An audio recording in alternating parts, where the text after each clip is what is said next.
Now then, people, welcome back to the Just Joe Football Show. Just chuckling away to some of your comments there. Me and Joe back together. Yeah, exactly. It seems like it's been an age, mate. I've missed having you on the channel. I know a lot of the chat have missed having you in the space as well. So it's great to have you back. How was your holiday? How are you? Rested and recuperated, ready to go for a mad December? Yeah, rested up, nice and relaxed. First time I had a holiday where I didn't have work calls during that holiday for the last 5-6 years. So a chance to completely switch off. So yeah, badly needed break and a refresh. And thankfully Leeds didn't upset me in the middle of it as well. So yeah, all good, mate. How are you? Yeah, good, man. Good. A little bit tired today, but other than that, mate, things are good. Yeah, Leeds United are winning games of football. Before we get into because what I wanted to do, folks, in the chat as well, just to get your opinion on it as we go, I will put a poll in. Sean Ely actually was talking on the final word last night, saying that for him, it would still be underwhelming if, or a perceived failure if Leeds United didn't win the title. So I wanted to have a discussion about that with Joe today. Is top two enough, or should we expect the title? Because the squad is amazing. The manager's done it before. We have more than enough to win the title. And it was just to get people's thoughts on that. So I am going to put a poll in the chat. But before we get into that discussion, Joe, how have you found the more recent weeks with Leeds United? Obviously, we lost to Blackburn, but we've had some decent results since then, not least more recently Wednesday against Middlesbrough. We're seeing rotation, we're seeing different lineups. The midfield two's working amazingly, and he's given us that tempo, I think, that you've spoken about in the past. Yeah. So, yeah, you must be happy. I'm happy with the home form, yeah. I think I'm still a little concerned about the away form, and I think that's what's going to trip us up, if anything trips us up, and that really needs to be sorted, because it's not good enough, and it's not good enough to get up, because it's not the 2 points that we're going to need. It's going to drag us down. But I think he's shown in the last couple of weeks that he's maybe, we say this every year, I feel like he come back around with this with Farke regularly, is he's starting to trust the side a little bit. Like, he takes time to trust the players, to let them off the leash a little bit. But it's in his interest to do it, because when he lets this team play, they're phenomenal to watch. They're exciting. They create chances. They're now taking chances. And I just think the ghosts of last season maybe play in the back of his head a little bit, and he might get a little bit, risk averse and put the shackles back on them. But from a home form perspective, it's been fantastic watching them play. It's been enjoyable to watch. The Middlesbrough game was a cracking game of football outside of everything else. But yeah, if he can tidy up that away form and lose the entitlement around, when teams playing low blocks against us, those comments last week didn't look good to me from Rodon and from Farke, saying, like, essentially it's not fair that teams don't come and play against us. You have to deal with that. Look at Sheffield United, you got to find a way to win. So if you can sort that out, it'll be golden. It'll all be great. But so far, yeah, it's improved. But we've got to run a games, Joe. We've had this big block of games. We've got more to come. No international breaks, no interference. It gives them a chance to build some momentum. And we saw last year, when this team does get a chance to put a bit of momentum together, they're very capable of it. We do. I mean, talk about momentum specifically at home. I think it's like 7 games now on the spin, maybe 8. I can't remember now. It's been that many. 8 home wins. 8 home wins on the spin, which is insane. But you are right. It's that away form, and Preston ain't always an easy place to go for Leeds. Stoke isn't always an easy place to go for Leeds. But on paper, when you look at it, and you've mentioned this month, Leeds have a very favourable month. If we are going to, say, clinch the title and start to put a bigger gap between us and third, these are the games we need to start picking all 3 points up in, aren't they? Yeah, absolutely. And if I said it last night on my show, we owe Preston for last year. That's when we had a little wobble last year, was against Preston away. These places are not great places for flowing football. They're exposed. The grounds are more open. So if the weather's bad and it's windy, it kind of messes with things a little bit. But you got to find a way to win these games. And I think in those kind of games, I normally say, as long as the performance is there, I can take a defeat, as long as we've played well and tried to have a go. But I think in these kind of games, you nearly park performance completely and go, just get 3 points and get out of there, whatever means necessary. But he's got to go and get those wins. And I think if you looked at the league table and you look at the the 3 likely contenders, which is Burnley, Leeds, and Sheffield United. Of the 3, Leeds have the best home record, but Sheffield United are right behind Leeds on that one. But Sheffield United has the away record in the division. That's going to be something that Leeds need to keep an eye on. That they need to start clocking those results away from home. And Preston and Stoke, on paper, as you say, should be where we can go and get 6 points away from home and add that to the mix and start to improve that record. But he's got to find those different ways, and he's got to trust his team away from home, and he's got to go at teams. And I said it on my show again last night at the review. Jack Charlton once said about Ireland, it didn't matter about the opposition. We inflict our game on people. And I think Daniel Farke needs to start inflicting his game on opposition and wear them down. Why do you think because we've had so many low blocks at Ellen Road. Yep. We've had so many. You know, Plymouth came, put 6 men at the back.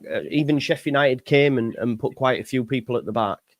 There's been a lot of low blocks at Ellen Road, and we seem to get through them with ease, you know, and then we go away to Millwall, Bristol City, where, you know, West Brom, these where we haven't really, they've not been amazing, but we just can't seem to find a way. Is it because, I mean, is it as simple as having not been at home? I don't know. It's strange.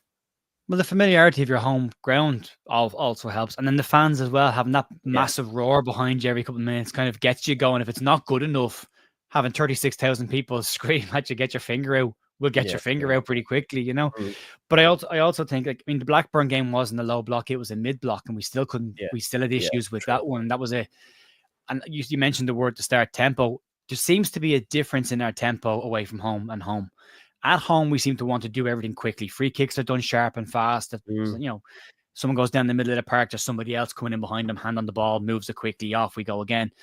Same with goal kicks, they're taken quickly. Everything is done rapidly at home. And away from home, we kind of slow it down and go into just possession ball, which is never good against a low block, because the slower you are to build up, the more time the opposition has to get into their low block and get organized. So it's kind of counterproductive. If Leeds move the ball quicker, they get behind low blocks quicker and opposition can't set up. But it seems like he approaches them slightly differently, and there's a tempo change when we go away from home. And I don't necessarily think it's needed. I think we could go and play nearly exactly the same away from home.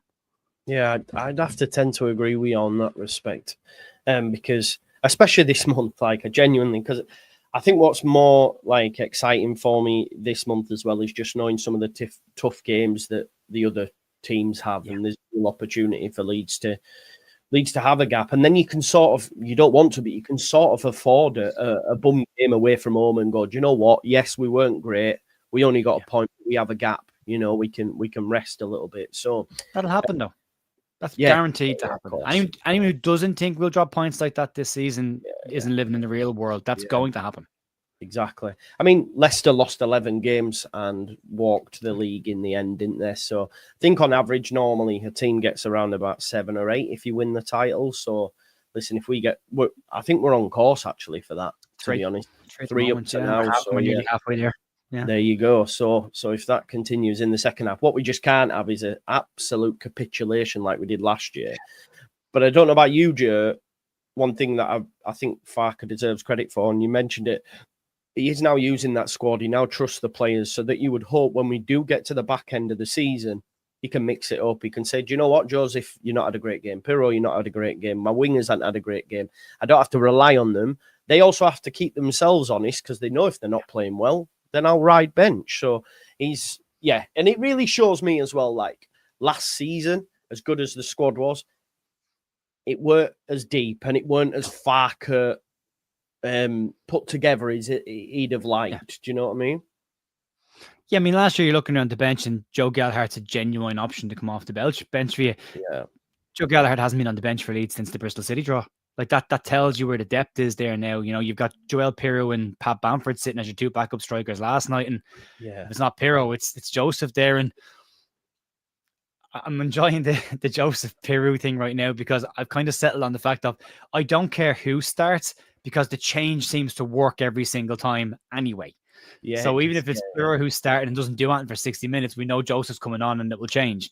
Or if it's Joseph starting, we know Pirro will come on and change it. So it's kind of working in a weird way between the two of them, but not the way it should be working. So I'm fine with that. And then you look around the rest of the team, and you've got two good options pretty much in every fullback area. Max Verber's coming through now to add more competition. Are you shocked by his performances, Joe? Are you shocked by no, because he's a Bundesliga player who played in the World Cup with Austria. We shouldn't really be surprised. I just think we're all pissed off with him and kind of want him to be a bit crap.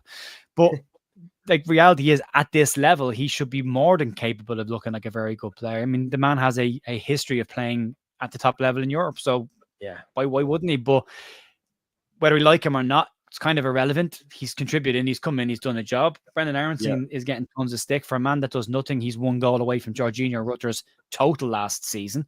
So, that's not impressive. Not bad for a bloke who does nothing, So when you put it like that, that's really cool, actually. I'm going to use that moving forward. He's got 5 goals, 2 assists. Rutter had 6 goals, 15 assists. He needs to catch up on the assists, but he's not getting goals right now. And if he does that by the end of the season, he'd be on 12 goals if he keeps going the way he's going. And so that wouldn't be viewed as a bad season. So you've got options there. And then the two lads in the middle of the park, I'm so happy for Joe. I was really keen to see Joe Rothwell get a run and to show what he was capable of. And we did the predictions at the start of the year. And I said, I think by the end of the year, people would realize he'd be an important player for this season. And you look at how important he's been outside of how brilliant Dao Tanaka has been. I know you have Ampadu coming back. Gruev looks slightly ahead of schedule, being back on the grass now, doing some running. You've got depth, and you've got probably the 4 best attacking wingers in the division. And again, I put a tweet out the other day. Between the 4 wingers, they've got 22 goal involvements in 20 games. So G&A, which again, chipping in with the goals and doing what they needed to do. So the squad is there, the depth is there, and that's even without talking about the likes of Pat Bamford sitting on the bench and what else is there, and Isaac Schmidt, who's just struggling for fitness. But there's an awful lot of good stuff there. And again, if you just trust him a little bit more, bit. I think it's tiny margins. I think if he just releases the reins a slight bit, this team could go on and destroy teams. Yeah, there is that. There is. It's sort of like when we play. I think the big one for me, I had no complaints against Borough, but then when I watch us play Derby,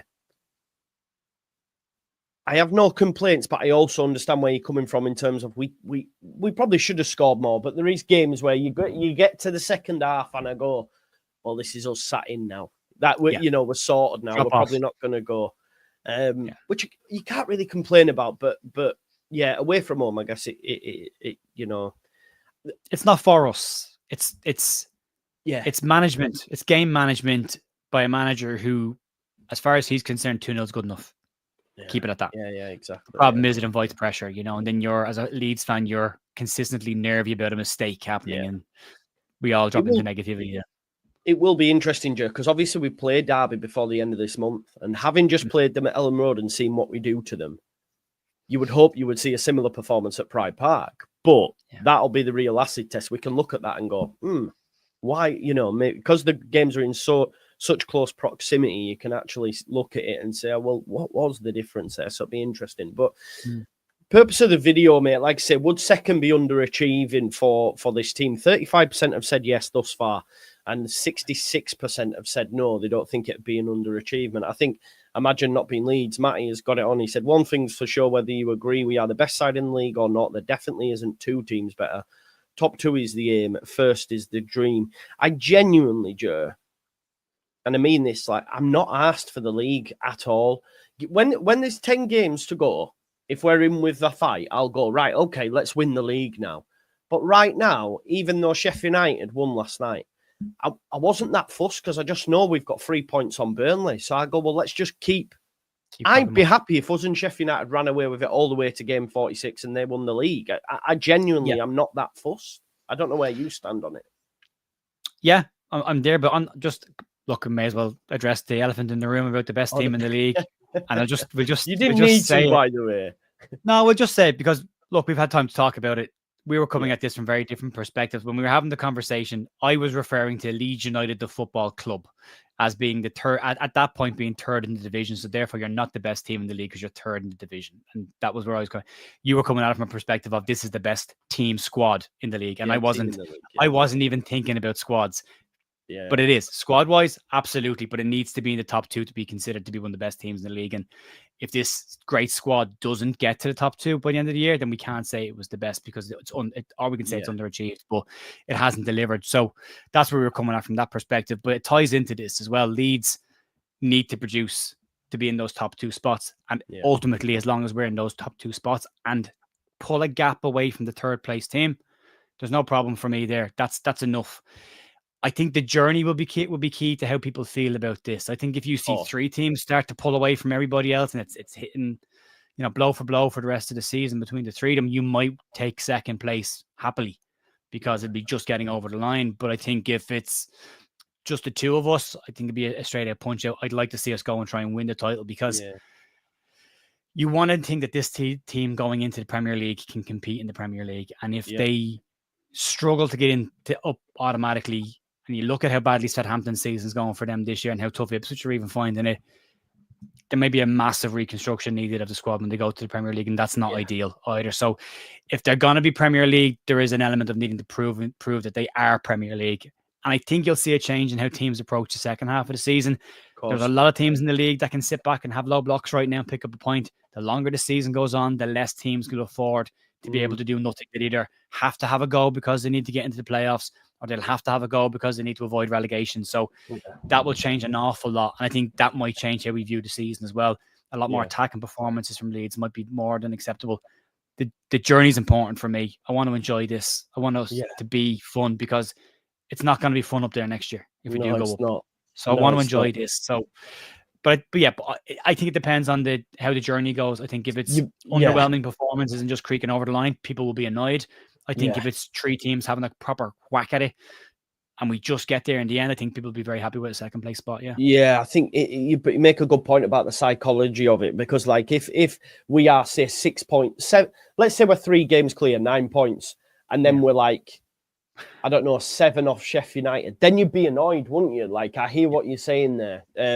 Because then it's like, what I guess you don't want to be, say, 3 games before the end of the season and you can't move from 2nd.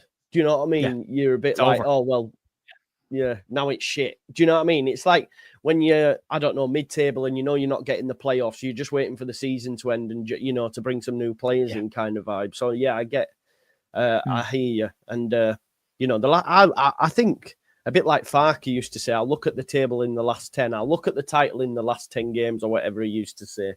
I think that's fair enough. I don't think it'd be as long as we go up. I don't think we'll be going, but we should have got first. Do you know what I mean?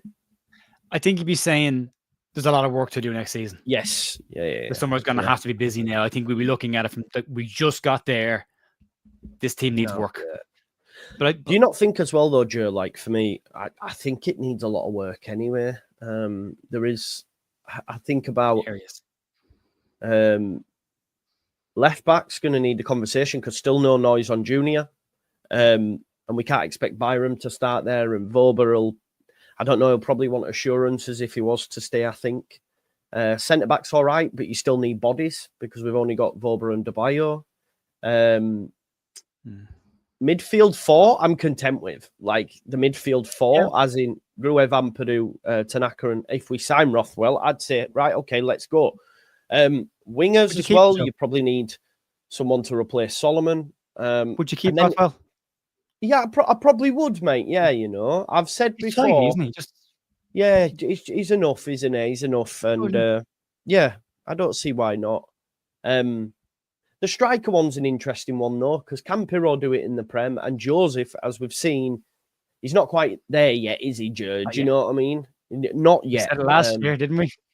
Yeah, we did, mate. And everyone screamed to have him in the team last year, and we said it, give him time. He's not ready. Don't put too much pressure on him. And lo and behold, there's too much pressure being put on him. Yeah. And they're all like, what do you mean he scored 2 against Chelsea? Well, that doesn't mean that he's then just going to go on a rampage, as we're seeing, because he, in some games he's missing easy chances as well. I mean, you've coached players, Joe. What is it a case of? Is he snatching? Because in first Spain, great, and I know it's a different level. Even in pre-season, he looked deadly. We're not seeing that, and I think a lot of it is to do with the pressure and Ellen Road and all that sort of stuff. You know, there's somewhere I just think, oh, he's snatching at me. You know. I think he puts himself under pressure. I think he looks at his form for Spain, and he's got goals in his career, and he seems like a very driven young man. So Yeah, I think he puts a lot of pressure on himself, and he expects more from himself. So therefore, he's maybe trying too hard, which is not always the worst thing in the world. But like, he's in that weird bracket right now with Leeds United number 9s, and Bamford falls into the same bracket as him. He does some fantastic work off the ball, and his pressing's excellent. And Lockie said to me yesterday, Farkas set up with a press first team against Borough. Like that entire front line with Jose was designed to press quickly. Aronson, him, James, Nanto, all quick pressers. So he's done that element of his game really well against Middlesbrough. And you see how tired he was coming off, and he wasn't upset coming off. He did his job. He went out and he worked and he pressed and he helped other people. If he's not at the front post for the first goal, Nanto doesn't score. So he's very much involved in that goal and making that run. He's unlucky not to get on the end of a couple of Vobers fizzers that he smashed across the box as well. So he's kind of in and around the right areas, but he needs a run of games to build up that confidence, to be finishing them and to get a couple of chances.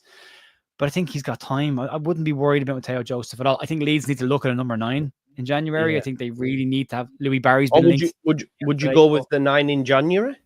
Yeah, I would, because I think Joffrey goes out in January. There's noise around Bamford possibly going out in January because he didn't play at all this week. He's not going to be sitting there going, I'm not doing this for the rest of the year, you know, whether he's getting 30 grand a week or not. But and Farkas said if anyone is going out, someone has to come in first before they go. So they're going to go. Just 2 spots that are vacant that Leeds will need to fill anyway. Could probably do it a different profile in 9 for certain games. Right, you need a 10, don't you? You need a 10, I think. We need a 10, but I don't know if we get it in January. And I'm okay with Aronson at the moment. And I think you will see the likes of either Tanaka or Rotwell push further up if Ampadu does manage to get back into that midfield, which he's got a job on his hand to get back into. So I'm okay with the 10 right now. I think in the summer, you need to have a proper look at that one. And that needs to be a priority in the summer as a 10 and a 9 in the summer. I think the wide areas are fine during the summer. If Solomon goes back, you get somebody else in, and then you've got your 4 wingers and you're good again.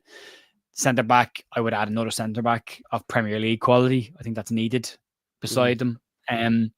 Both fullback areas will have to have additions because Byram, I don't think will be an option in the Premier League next year. I think you'll need to have someone at right back and you'll need to have another left back because Fairpo I think will go.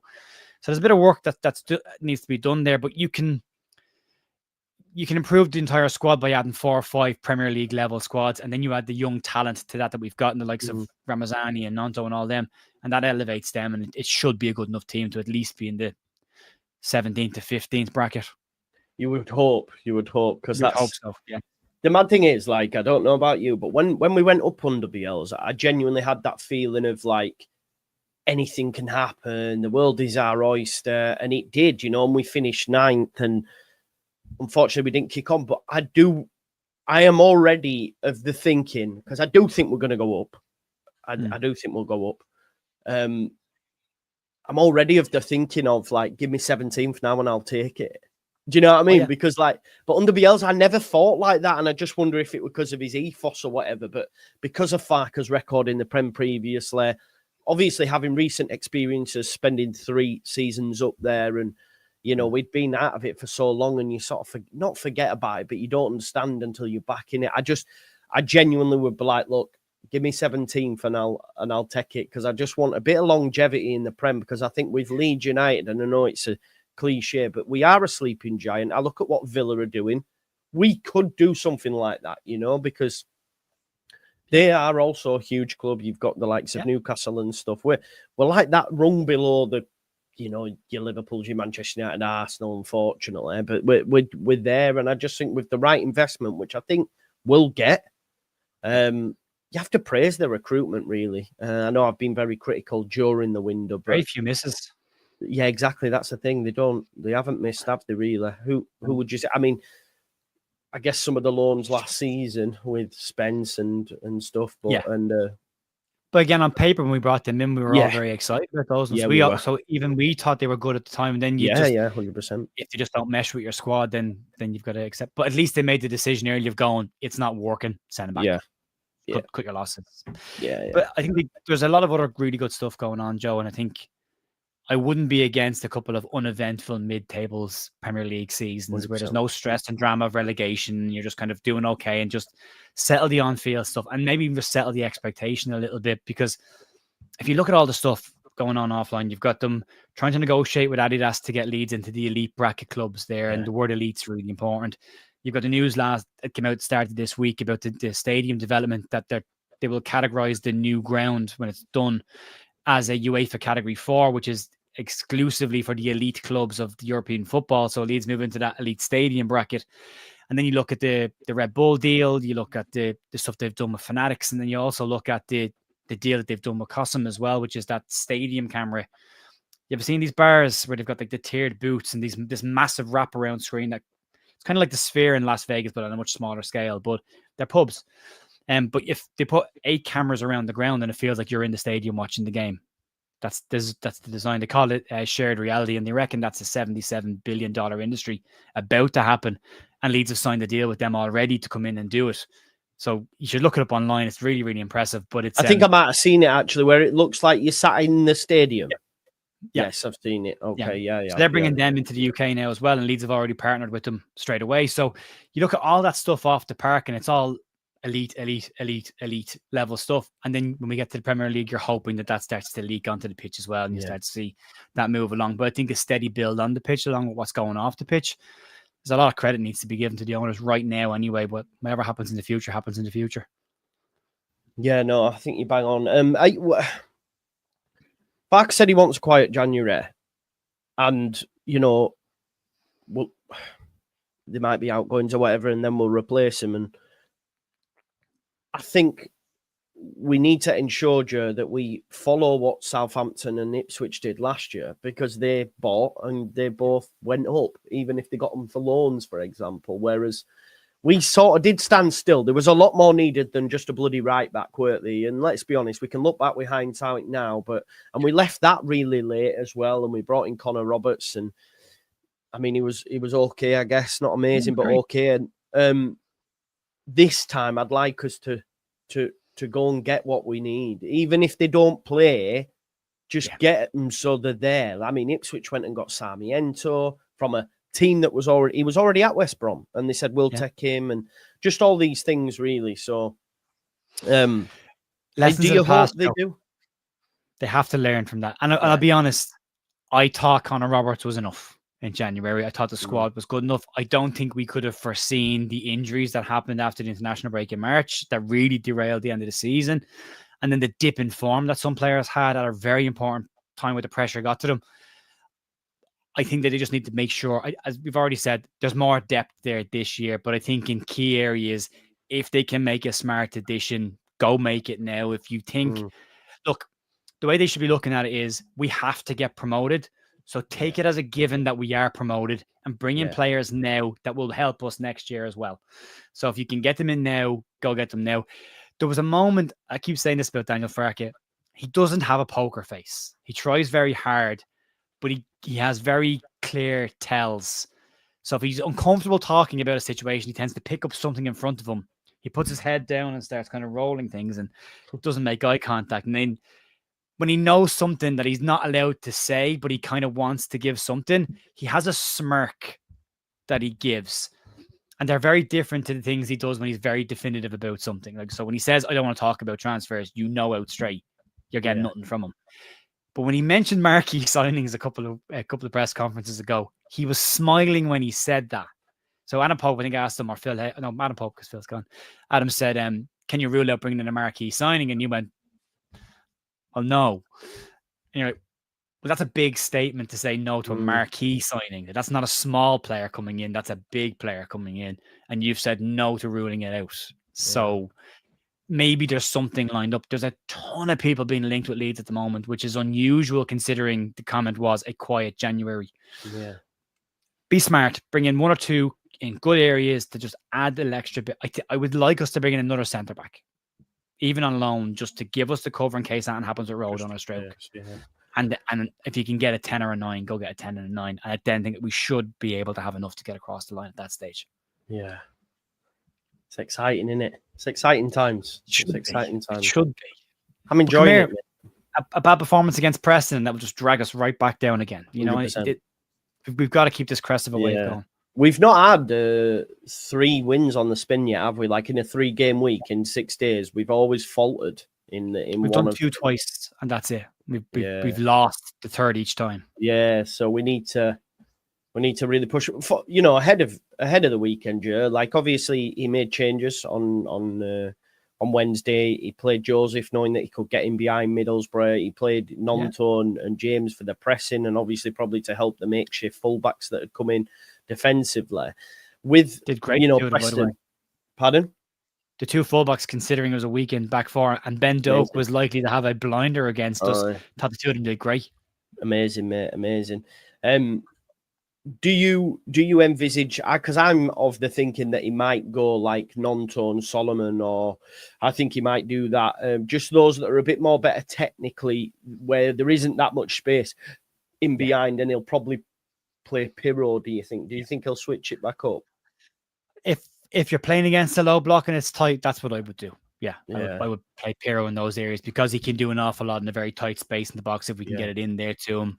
Nonto and Solomon will get at you more and be more Jack Russell-y, kind of like biting at your ankles and, you know, harassing you, where I think it's smart to bring Dan James on the back end of that game when it starts to stretch a little bit and he can really use his pace. And it'd be nice to see Ramazani get some minutes as well, unless they're holding him back or something. Surely he must be ready now, you'd think, wouldn't you? Not for 90, I wouldn't think. Like, he's never going to be ready for 90 unless he plays 90.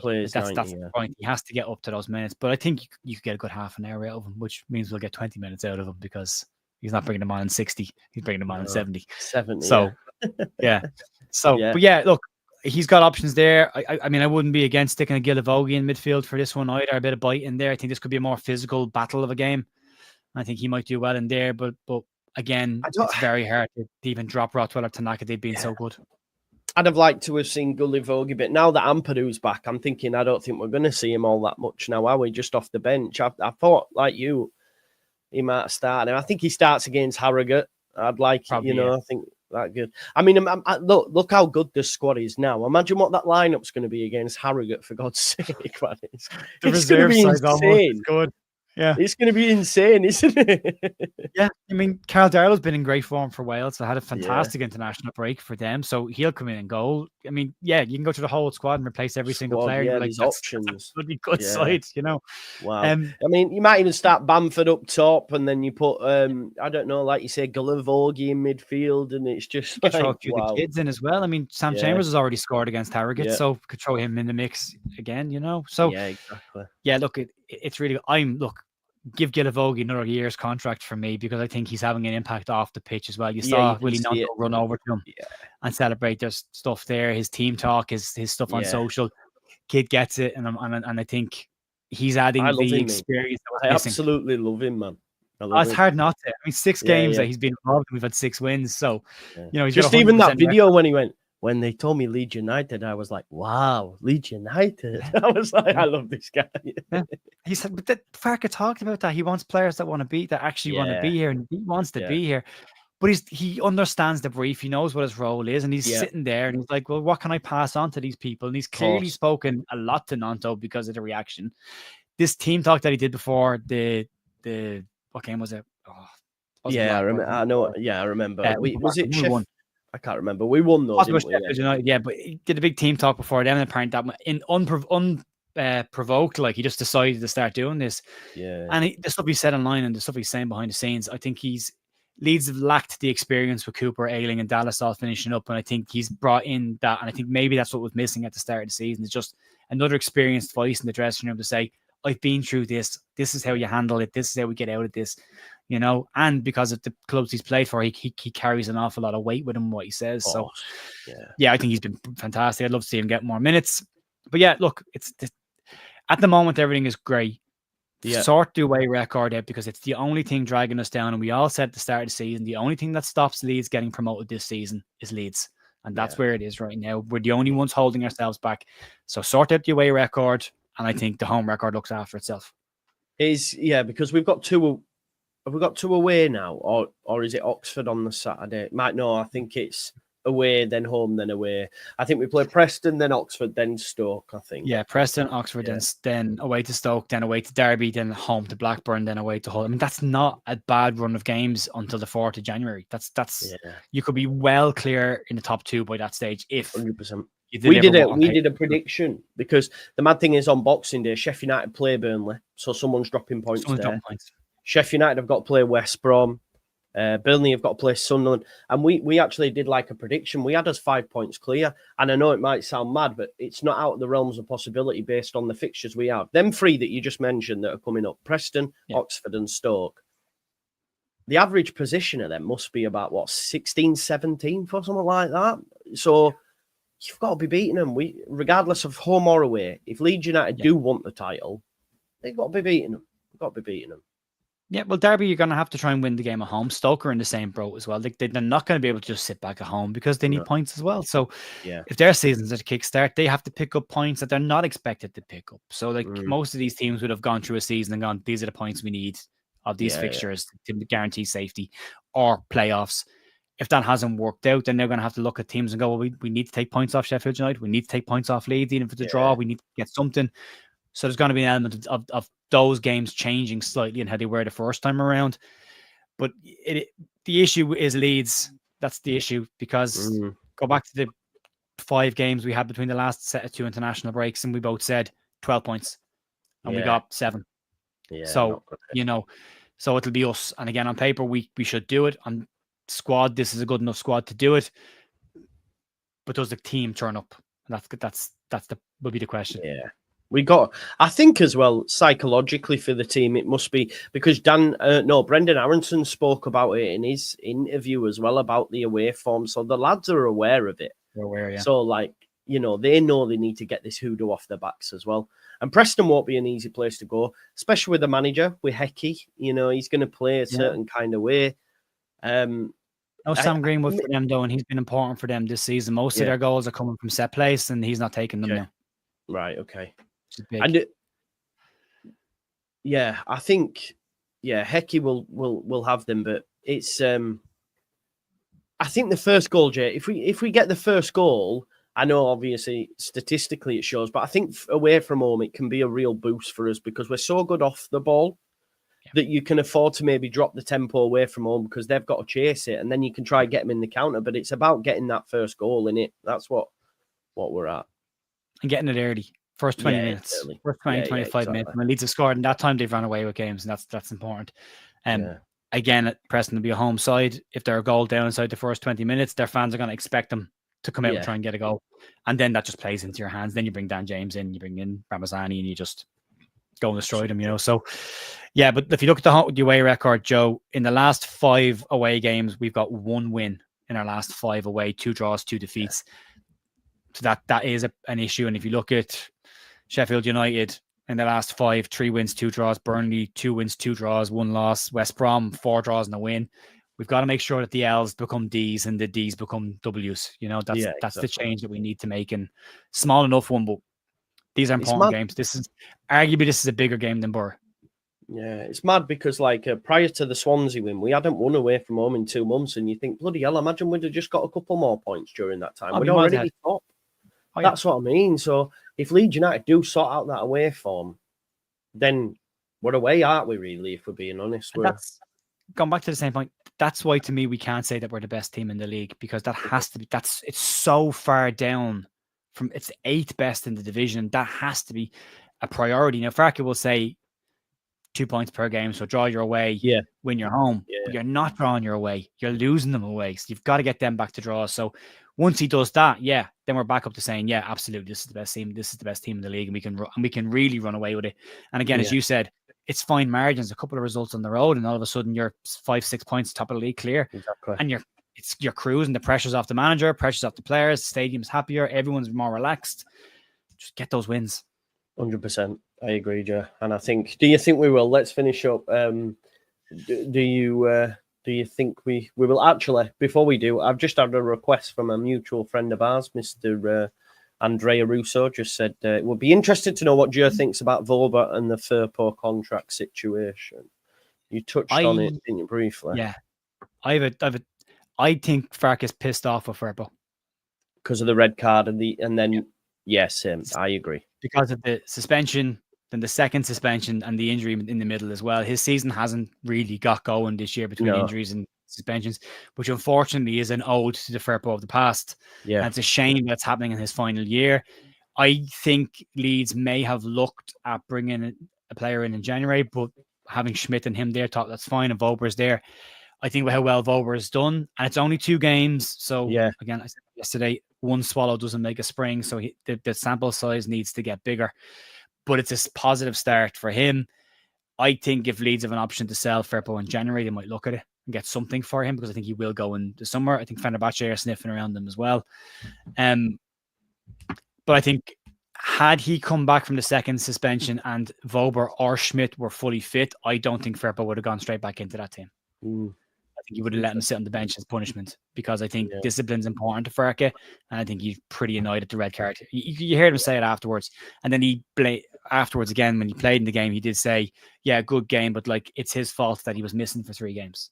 Being very clear, it's So I think if Farke has an option to replace him, I think he might actually look at that. But I think Firpo goes to the end of the season regardless anyway. Yeah, I just think there's been not even any, but I don't think the press have put it to. I can't remember press saying, "Is there anything on Firpo's contract?" Which there should be, really, because he's coming round the corner, isn't he? He said himself. He said it when he was away with the Dominican Republic. He was asked about it, and he said there's been no conversations around a new contract, and he's not focused on it right now. He's focused on the job at hand and wants to get the team promoted. Usual kind of answer. But you're going to get Bettis sniffing around them in January. It's a free transfer. They have no money. It's his home club. Go back and finish his career there. It's his last big move. It kind of makes sense. But if Leeds wanted to make some money, if you've got a Fenerbahce sniffing around who don't want to get into a free contract conversation with a player, they could just buy him outright, and Leeds could go, yeah, fine.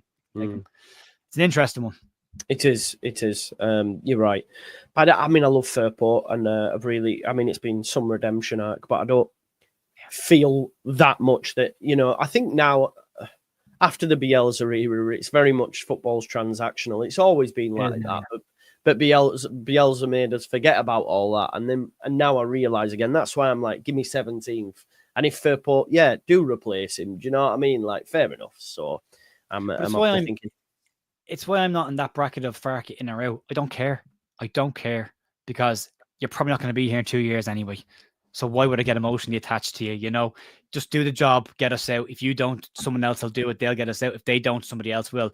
And as you say, it's all become very transactional. I don't want to fall in love with another manager because I missed the last one. So I don't. I think that's where my head's at with it. Is I don't really care anymore who's running the ship, as long as they're good enough and they get us up.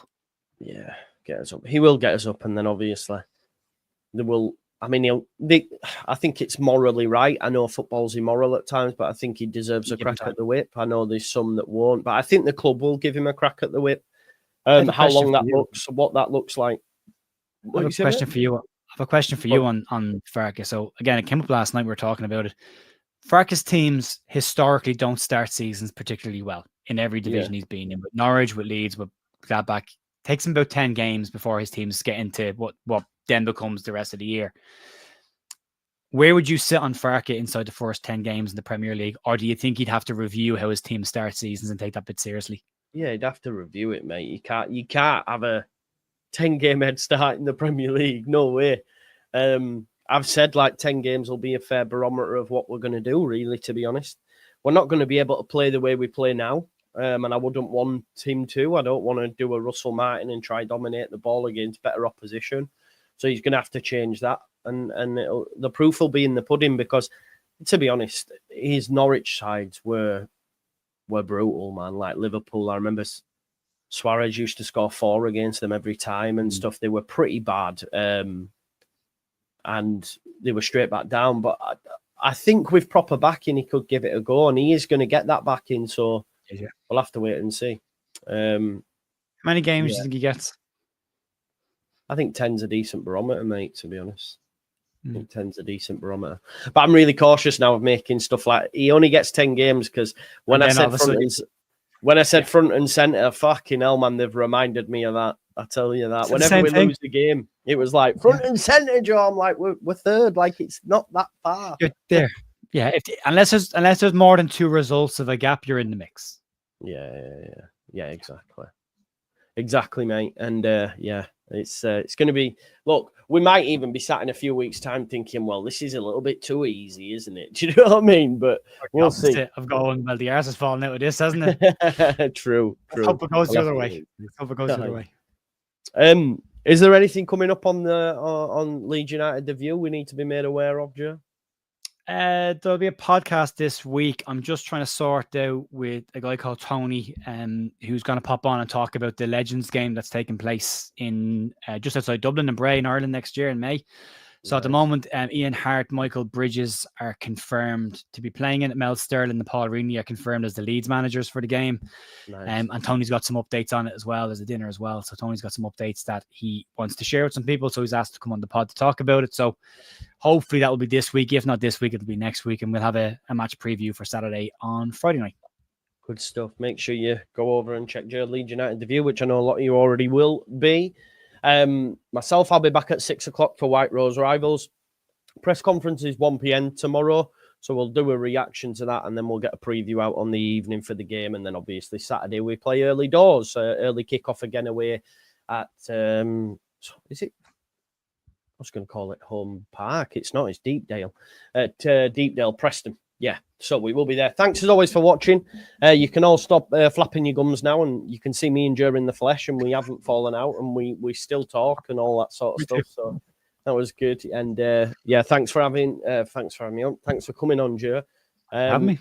Yeah, and folks, we'll see you in a bit. I don't know if you're aware there is like fight like Harry Hill when he used to go out of nowhere, just fight. Yeah. We'll see. Anyway, folks, we will see you in a bit. Bye-bye.